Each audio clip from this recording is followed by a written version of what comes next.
My name is Julie Ann Link, and welcome to the Music Link. This week on the Let's Link project, I'd like to welcome Arleigh Savage. Thank you so much for being here, Arleigh. Thanks, Julie. For everyone watching, Arleigh and I studied bassoon together for our masters at the Cleveland Institute of Music just about a decade ago now, Arleigh, and I can't wait to dive into this interview with her. To start out, Arleigh, could you please share with us who you are and an overview of what you do as a professional musician? Sure. Like Julie mentioned, I um, came to Cleveland about 10 years ago for grad school, and I actually still live in the city. And I think the umbrella term would be freelancer. Um, but I hold second bassoon position with the Youngstown Symphony and a faculty position at the College of Worcester. Maintain a private studio of students. Um, I play in a professional wind quintet called the North Coast Winds. I believe we're in our sixth season this year. And I play in a band called Sorori, which is a duo with another cellist. She's an Afro Colombian cellist who's classically trained, and we write original music together. So I dabble outside the world of classical music a little bit as well. Arleigh, could you share with us about where you grew up? I am a Midwesterner through and through, born and raised in East Lansing, Michigan. And yeah, that's the home of Michigan State. So I had really wonderful resources as a young person, access to private lessons with grad students that were in the studio at the College of Music there. And generally, yeah, just in a culture of, great band programs, sang in church choir, a lot of community type music programming. So, how did you get introduced to music and playing the bassoon? Was that in your band program there? Yeah, I definitely was the kid where when they said you could start band, it's fifth grade, I already knew I wanted to play the bassoon because I had actually heard Barry Steves play at my church. He was the professor of bassoon at the time at Michigan State, and it was just a cool coincidence that his family attended the Lutheran church that we also went to, and so I think he offered what we call special music during the service a couple times, playing his instrument. And I was just so captivated by it that I was just really set on playing it when I was only 10 years old. Wow. Yeah, so many connections, Arleigh. Wow. Um, yeah, and that Barry was your inspiration. Wow, how special. Um, could Really, you yeah. could you share with us about where you went to school and what the music programs were like? Yeah, so I did my undergraduate studies at Michigan State, and it's a state school, very robust music program. They actually have their own college of music there, and a pretty impressive faculty. So Michael Croth is the bassoon teacher there, still is. He's also the dean now. And yeah, I love my experience there. It's such a big school. Also, the music program has a lot of graduate students. So our studio was upwards of 17 or 18 bassoon players at a given time. And there was a lot of peer-to-peer learning and a lot of almost family-like feeling, for, coming in as a freshman and then there being, DMA students in the studio as well. And I really loved that ecosystem where, I was hearing players that were much more advanced than me. Um, but in an environment that was, you know, you're just trying to improve and, figure out what you're trying to do. And I, yeah, I've always I look back on that fondly. I really loved that big studio environment. And then could you share about your studies at CIM? Yes, right. And then I also have a master's degree from CIM. So I'm very much in the Bernard Garfield lineage. So Michael Croth is a student of Bernard Garfield, and his um his peer actually at Temple was John Clauser. So it was definitely CIM was a school I very much was interested in studying at to continue that style of playing and to be, mentored in that type of sound. So yeah, so I was, I think I don't come from a family of professional musicians, so it was kind of an intimidating step and a big step for me into the orchestral world because I really had so little experience. Michigan State's very band focused school, so the ensemble experience that I was, the highest level ensemble experience was in the band, the wind symphonies at that school. But bassoon is an orchestral instrument, and I very much needed that experience, um, which, that was kind of the perfect place for me at that time. Arlie, I'd love to hear how each of your teachers influenced you. Could you share about that with us? Yeah, absolutely. I think with Michael Croft, he is just a very kind, generous person.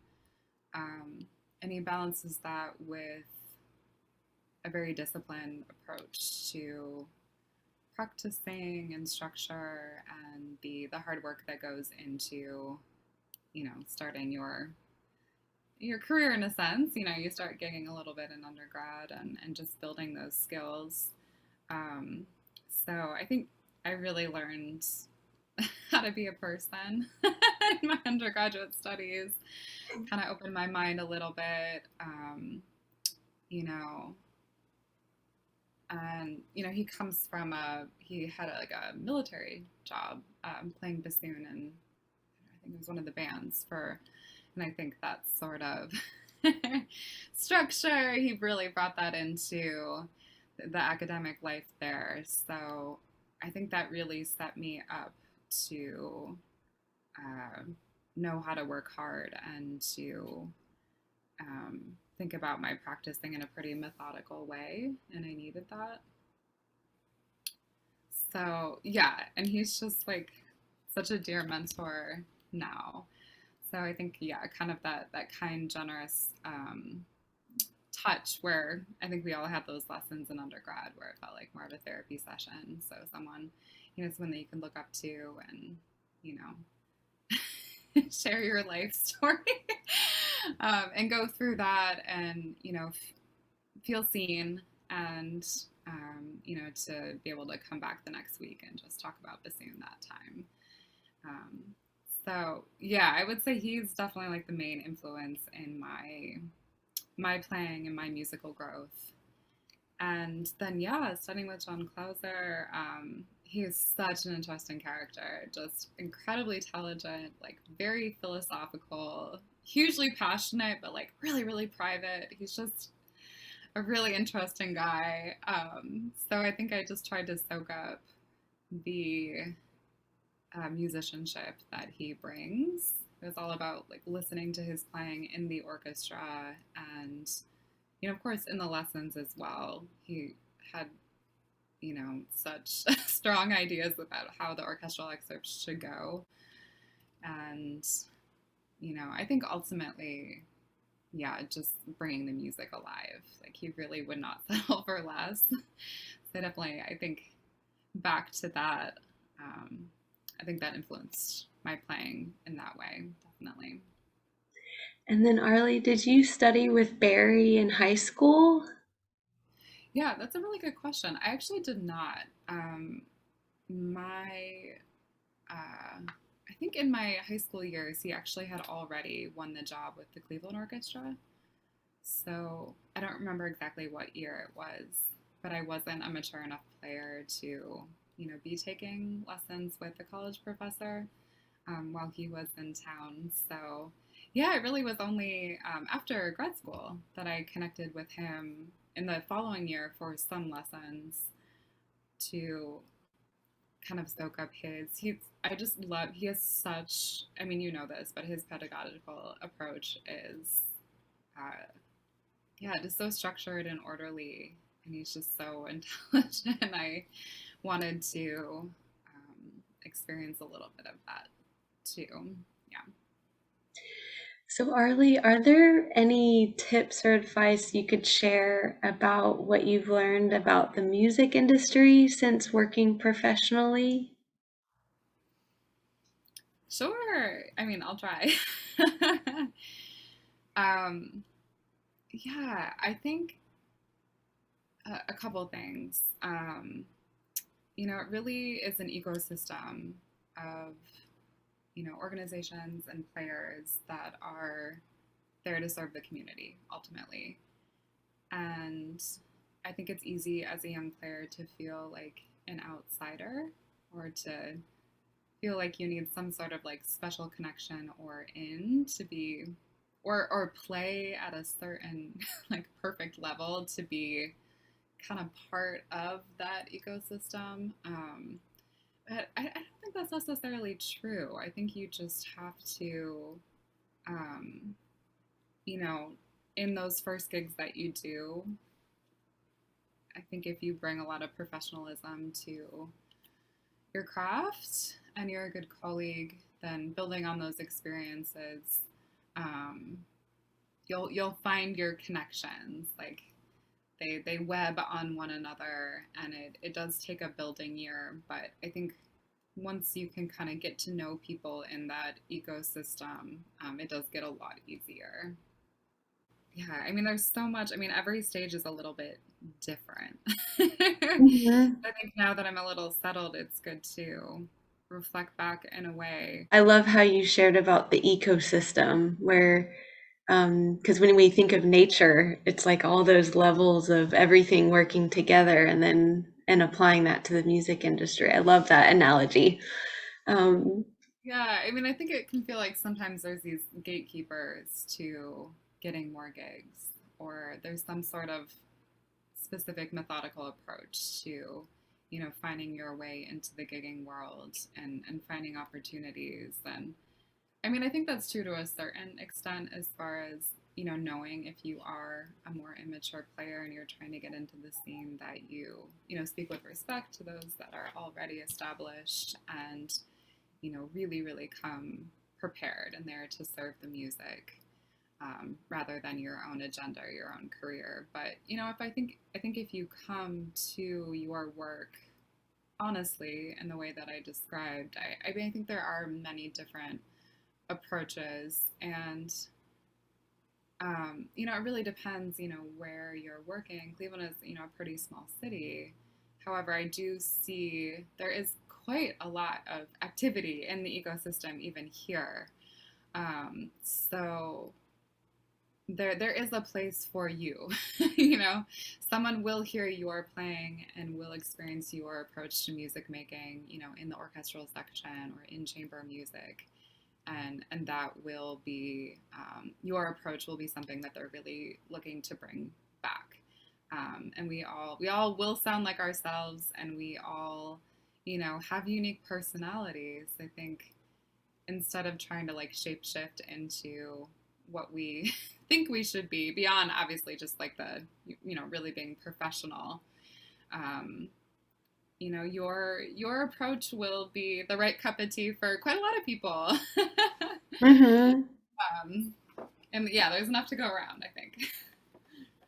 Arlie, have you ever considered changing careers outside of music? Oh my gosh, so many times. Yes. Yeah. Yeah, I mean, quite honestly, like coinciding with some mental health struggles that I had in my late Hmm. 20s. And depending how spiritually oriented you are, they say that's your coming of Saturn, or it's a time in your late 20s where you really wax philosophical about, what do you want to bring to this life, and are, is your life aligning with your life's purpose in a way? And I think there was a little cognitive dissonance for me at that time. Um, and, as a young person, feeling that disconnect when you're working so hard and sacrificing so much, it definitely can feel like a breaking point where maybe this isn't worth all of what I've sacrificed. I also, I mean, I just like, I love people. I'm such a people person. I love, like, my favorite, um, like, I love concerts where you can really feel the audience energy. And I love when I can bring people, from my neighborhood or my family in the audience. And um, that giving part of music is so vital. And I also think the process of auditioning is it's very solitary work. So that was also a little bit of a breaking point for me, was to um, not lose myself in that solitary work when I very much thrive on the energy of others. Um, Mm-hmm.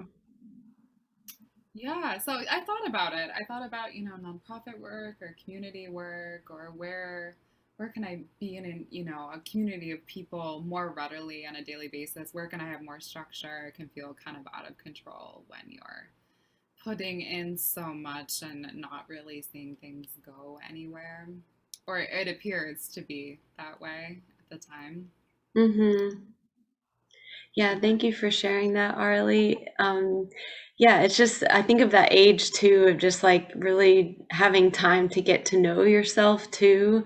And so it's a wonderful opportunity to, yeah, ask yourself why and how did I get here and what do I really like to do and want to spend my time doing. So, yeah, thank you for sharing that, Arlie.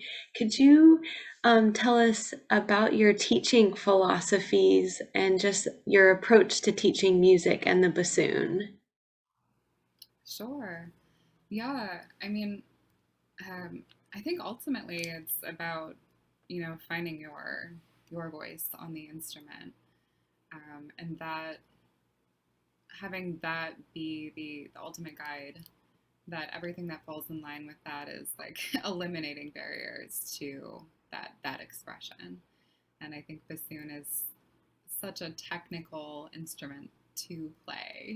It's inherently out of tune, it's expensive, reeds are hard to make. There are so many variables that can make it, you know, difficult to express the way that you want to express. But of course, the color and the voicing of the instrument makes it absolutely worth it. And I think you have to love tinkering a little bit to be a bassoon player. Um, but yeah, like that really is my approach with any student, is to figure out like what are the elements of their playing that are barriers to music making, and to approach them from a very fundamental standpoint that, the body needs to be relaxed, that, you know, um, it all comes back to the breath, and being able to channel that as the energy into creating the sound. And yeah, I mean, I think like all of the concepts of, air support and pitch and all these things can be, I think if they can be approached in a very structured and orderly way so that you intellectually can understand it, then the student has the tools to self-teach in the practice room. Um, so that's probably a lot of it. I also, I teach at a school where my students are not music majors. They're the population of undergrads are, they're cool kids. I mean, the academics are so high, so it is the type of student who's going to go into a serious math or science type career, but has chosen to go to a fine arts college and, really sees art or music making as, a fundamental part of their experience in life, or a reprieve from the intensity of academia. So my approach is probably a little different than someone who's, teaching in a conservatory or a college where you're very much going for the career. Arleigh, could you share with us about a memorable audition experience? Yeah. So I was thinking back to this, and it's actually an audition I think you took too for the Canton Symphony when we were both in grad school. I remember like second bassoon was open, and I think that may have been the first real audition that I had ever taken.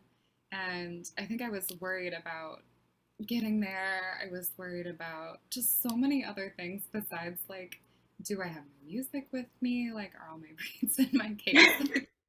And I didn't have my solo with me. I just didn't have my Mozart music. And so, I'm experiencing the group warm up room for the first time and I'm seeing okay, there's a prelim list and figuring this all out and realizing that I don't have my Mozart music and I'm too nervous to ask anyone. Oh, So basically playing a first round with a memorized exposition of the Mozart concerto not super successfully, like having like one major memory flub, um, and still advancing, which is amazing. And I think you ended up winning that job, which is so cool. And I ended up talking to the principal player later, and he like had not forgotten that. He said you played a really great first round. Like, what happened with your solo? I said,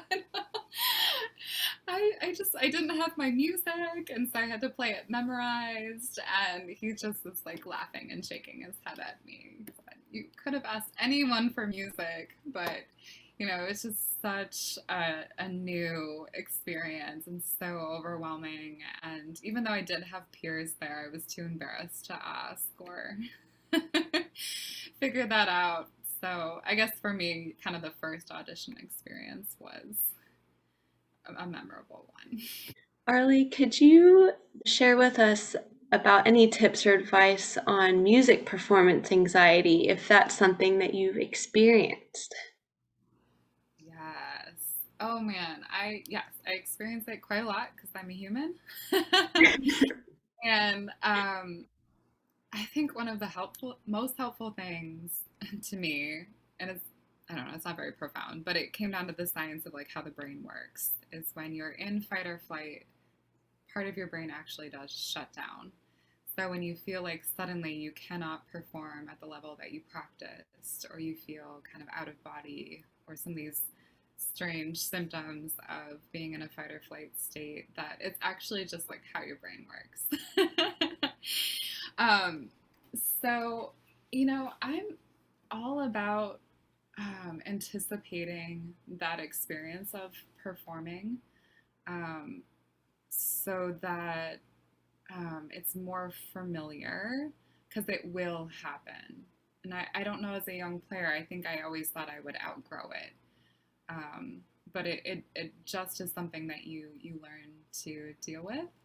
Um, I love beta blockers. They help me so much. I'm someone who does not have any adverse symptoms, dry mouth or anything like that. So, I think in this climate, it's very much accepted that that can be helpful. And I also think that using those in extreme situations also helps the phenomenon of like getting nervous that you're going to get nervous, um, and that you I don't ever feel out of control with nerves anymore. So I mean, I think a lot of players in music are big thinkers, overthinkers, intellectual people. So you can't outthink yourself from like fight or flight.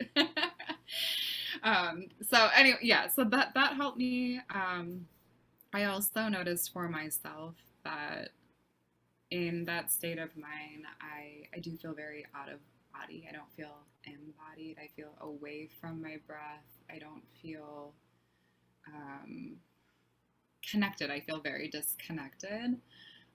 So I think and there's so many resources for this now that weren't available to me like in undergrad. Maybe sometime in grad school, I feel like mindfulness and yoga and Alexander technique, like these things to connect with the body are a lot more known. But I just like would not discredit the daily or weekly practice of when you feel anxiety or stress or fight or flight to have tools and practices that you can start to practice dealing with that feeling.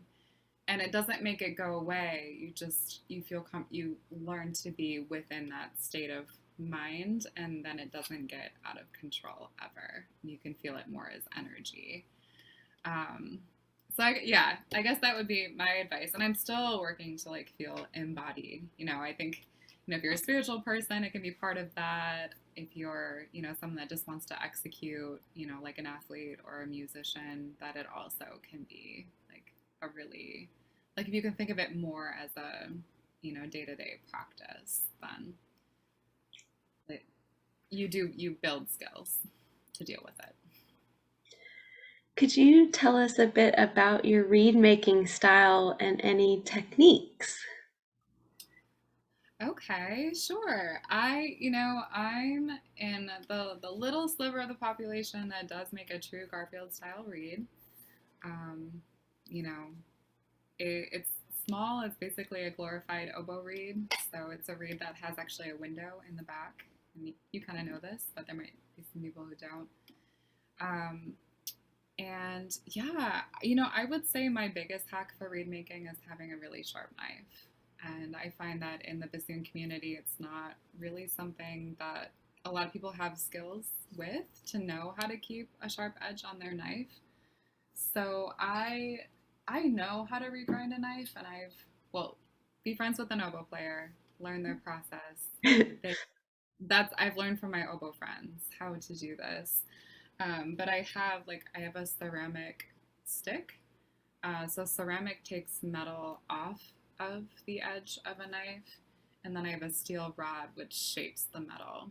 So alternating with these two tools, shaping, keeping the edge sharp with this, and then when the metal actually does break, little bits of it break at the edge of it, then you need to knock some of them off with the ceramic stick. And so, yeah, I think a lot of Garfield style players really, they just buy a lot of knives all the time because they don't necessarily know how to maintain them, and it's very expensive. If you work with a Landwell knife, yeah, I think this is the first time where I've probably had this Landwell for 2 seasons, where I've found I've really perfected the touch up method to the point where I'm actually getting a lot more life out of the knife.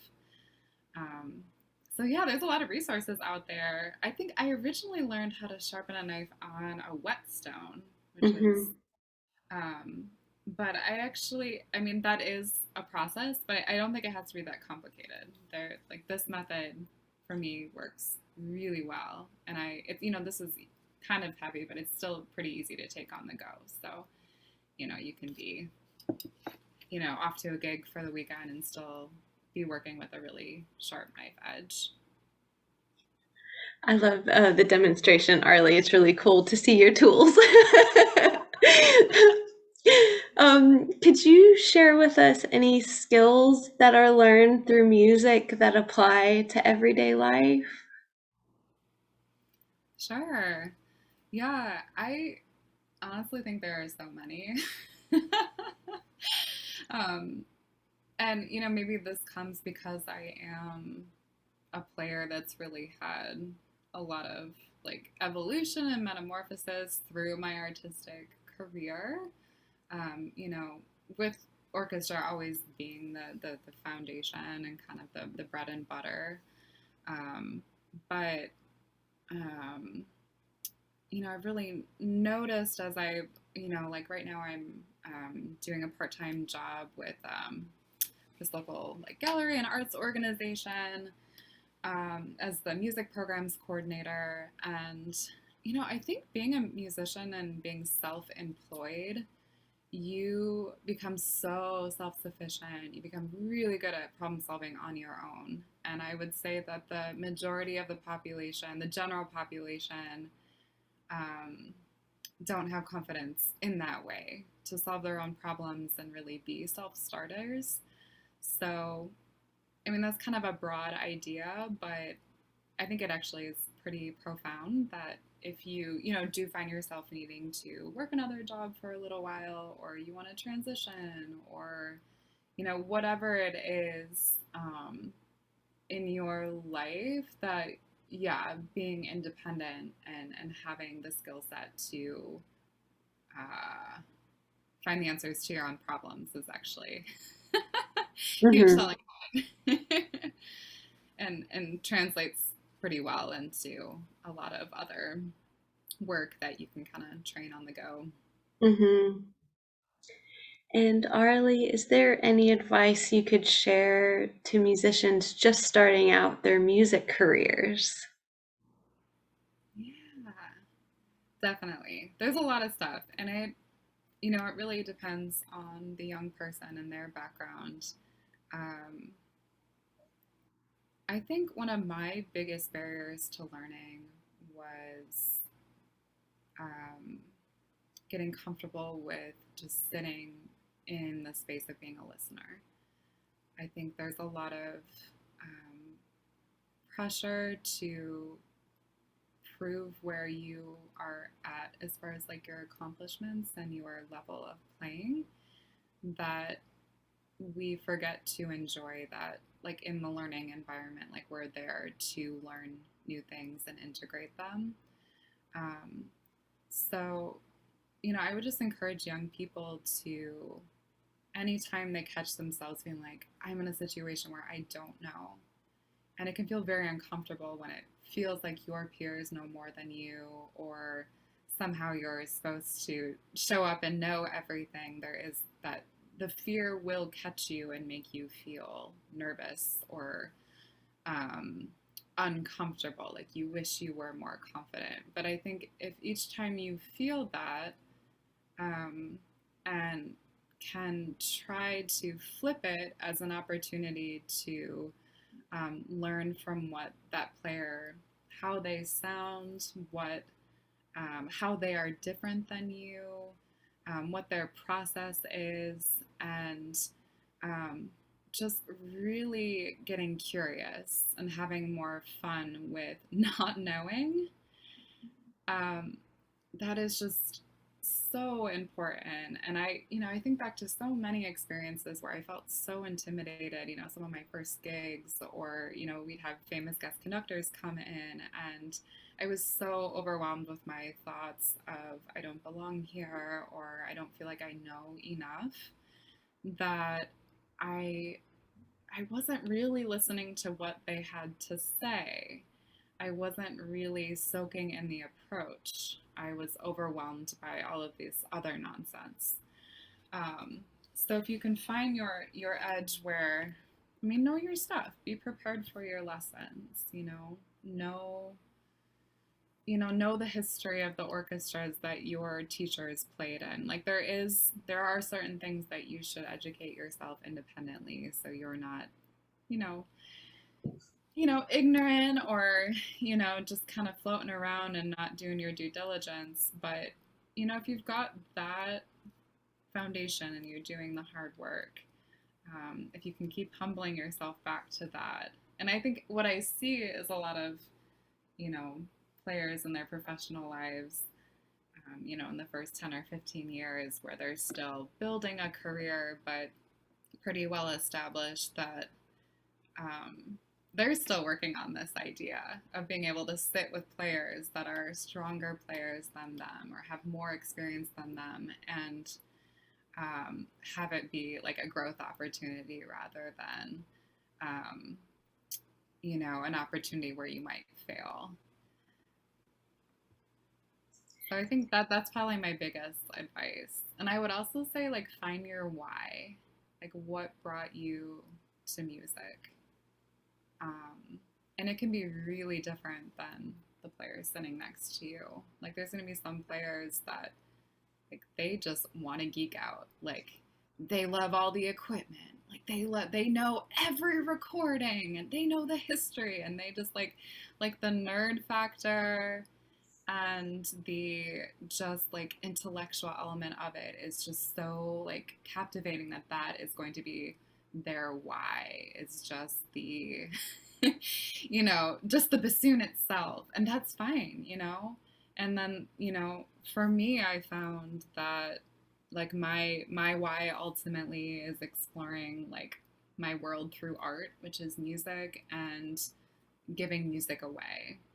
um, and you might not know exactly, but if you can as a young person try to tap into like what was like the beginning feelings, and like sometimes it can feel kind of embarrassing, like, oh, I just liked when I played for my grandma, or it can be the silliest little things, but you know those aren't small reasons. Like your why can have like profound effects on your career because it's going to give you energy as you do this really, really hard work that is what we're doing. You can bring it back to your ultimate why, then you can avoid some of the frustration and the burnout because you also are able to set a little bit better boundaries with music because it's not just about, you know, it's not about your worth, and it's not about